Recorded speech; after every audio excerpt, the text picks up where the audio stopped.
সালটা 1989। সকাল সকাল রশিদ ঘটকের আগমনে হেমলতা ভীষণ বিরক্ত হন। তিনি বারবার পই পই করে বলেছেন, পদ্মর বিয়ে আমি এখনই দিব না, পদ্মকে আমি অনেক পড়াবো। তারপরও রশিদউদ্দিন সপ্তাহে সপ্তাহে এক এক পাত্রের খোঁজ নিয়ে আসে। মেয়ের বয়স আর কতই বা হলো, মাত্র 16।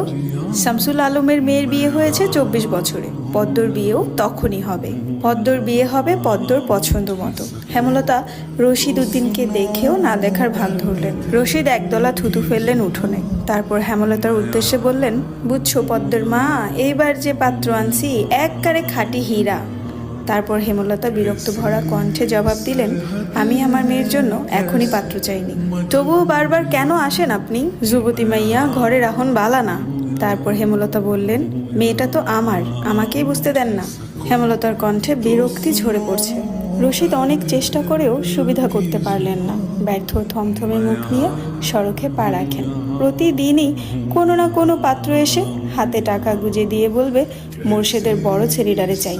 রশিদ নিজে নিজে বিড়বিড় করে আওড়ান, গ্যারামে কি আর কোনো সেরি নাই? এই একটা সেরিরেই কেন সবার চোখে পড়তে হইব? চাইলেই কি সব পাম যায়? পূর্ণা স্কুলের জামা পরে পদ্মজাকে ডাকলো, আপা, এই আপা, স্কুলে যাবি না? আপারে। পদ্মজা পিট পিট করে চোখ খুলে কোনো মতে বলল, না। পরপরই চোখ বুজে ঘুমে তলিয়ে গেল। পূর্ণা নিরাশ হয়ে মায়ের রুমে আসে।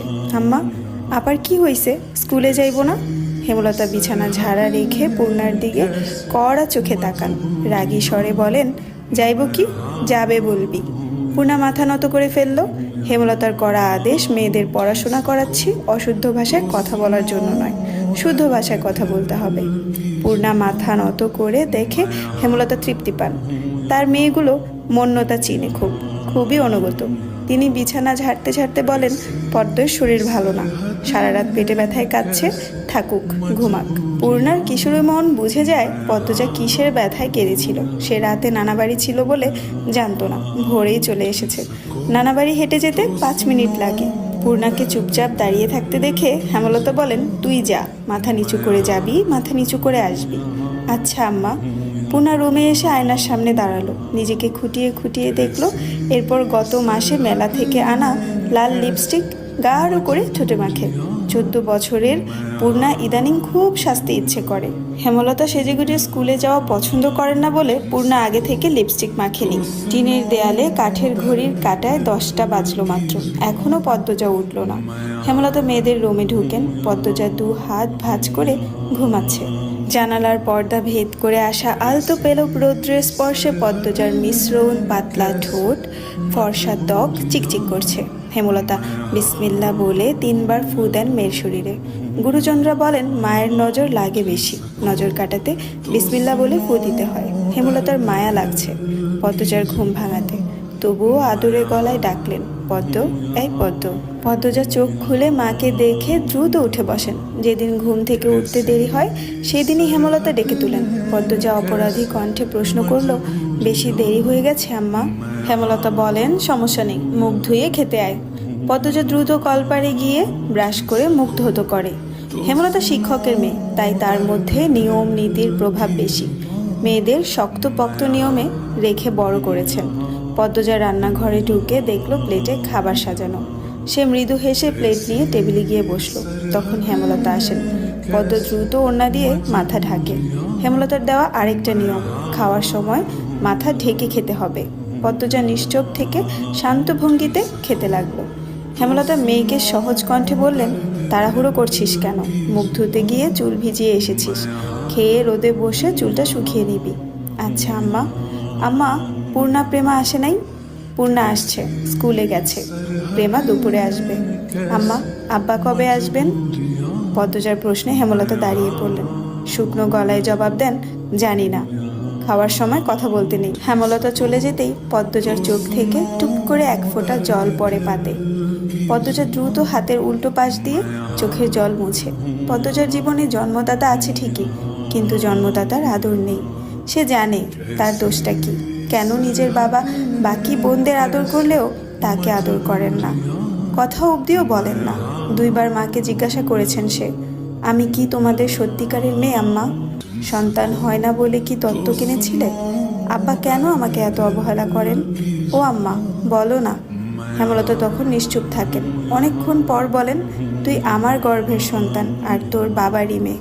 এখন যা, পড়তে বস, অনেক পড়তে হবে তোর, ব্যাস এইটুকুই। এর বেশি কিছু বলেন না হেমলতা। পদ্মজার কেন জানি মনে হয় একদিন হেমলতা নিজ থেকে খুব গোপন কোনো কথা বলবেন, তবে সেটা যেন সহ করার মতো হয়। এই দোয়াই সারাক্ষণ করে সে।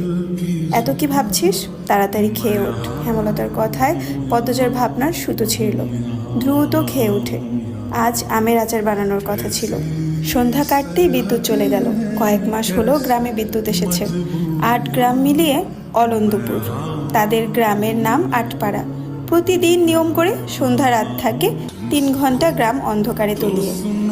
আর সারাদিন তো বিদ্যুতের নামগন্ধও থাকে না। বিদ্যুৎ দিয়ে লাভটা কি হলো? পদ্মজা, পূর্ণা, প্রেমা 3 বোন একসাথে পড়তে বসেছিল। বাড়ি অন্ধকার হতেই 9 বছরের প্রেমা খামচে ধরে পদ্মজার ওড়না। পদ্মজা মৃদু স্বরে ডাকলো, আম্মা আম্মা, আয় টর্চ নিয়ে আয় যা। হেমলতার আহ্বানে পদ্মজা উঠে দাঁড়ালো। প্রেমা অন্ধকারে খুব ভয় পায়। পদ্মজার ওড়না ছেড়ে পূর্ণার হাত চেপে ধরে। টর্চ নিয়ে রুমে ঢোকার মুহূর্তেই পদ্মজা গেট খোলার আওয়াজ পেল। উকি দিয়ে হানিফকে দেখে সে দ্রুত রুমে ঢুকে পড়ল। হানিফ পদ্মজার সৎ মামা। বুবু, বাড়ি অন্ধকার কেন? বাত্তি টাত্তি জ্বালাও। হানিফের কণ্ঠ। হানিফ, আসছিস?